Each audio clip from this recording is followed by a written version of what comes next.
일단 5% 소금물 300g과 15% 소금물 100g을 섞은 후에 물을 몇 그램 증발시켰더니요. 12% 소금물이 되는지 증발시킨 물의 양을 구하여라 그랬습니다. 자, 문제가요 좀 복잡해지거나 길어지면요. 여러분이 이걸 안에서 살펴보기가 좀 불편해진단 말이에요. 그래서 소금물 같은 경우에는 그림을 이용하시면 문제를 좀 간단히 만들 수가 있거든요. 자, 먼저 처음에 5% 소금물이 여기에 300g이 있었습니다. 그리고 여기에 15% 소금물 100g을 섞을 거예요. 자, 그리고 이 안에 또 이번엔 대신에 물을 증발시키겠습니다. 증발시키고자 하는 물의 양을 Xg이라고 한번 해봅시다.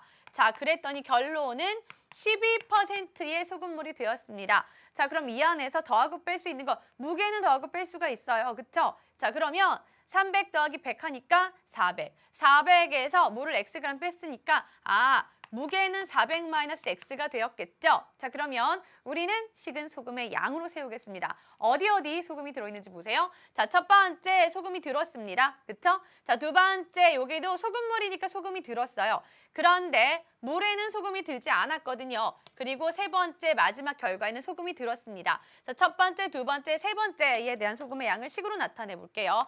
자, 그러면 100분의 농도 곱하기 소금물 첫 번째 소금의 양입니다. 자, 거기다가 섞었으니까 소금은 늘어났겠죠. 자, 이때 100분의 농도 곱하기 소금물 100이 됐습니다. 자, 다음에는 결론은 100분의 100분의 농도 곱하기 소금물의 양 해주면 되겠죠. 자, 그랬더니 어떤 학생들이 여기다가 선생님 저는 물을 뺐는데요. 그런데 지금은 우리가 구하고 있는 건 바로 소금의 양입니다. 물 안에 소금이 들어있는 게 아니라서 첫 번째 소금, 두 번째 소금, 마지막 세 번째 소금 이렇게만 들어가야지 이 안에 물을 Xg 뺀다든가 이런 식이 들어가면 곤란해지는 거죠. 자, 이제 소금과 관련된 식은 다 세웠어요. 그럼 양변에 100을 곱해서 식을 한번 간단히 정리해 볼까요? 1500 플러스 1500은 12를 분배하니까요. 4800 마이너스 12x가 되었습니다. 자, 그러면 마이너스 12x를 좌변으로 이항하고요. 우변으로 여기는 3000을 이항했더니 1800이 됐죠.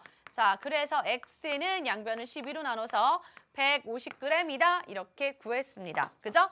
자, 이 안에서 가장 중요한 거는요. 첫 번째, 여러분이 식을 정확하게 구했는가, 식을 정확하게 세웠는가를 확인하시면 되겠습니다. 됐죠?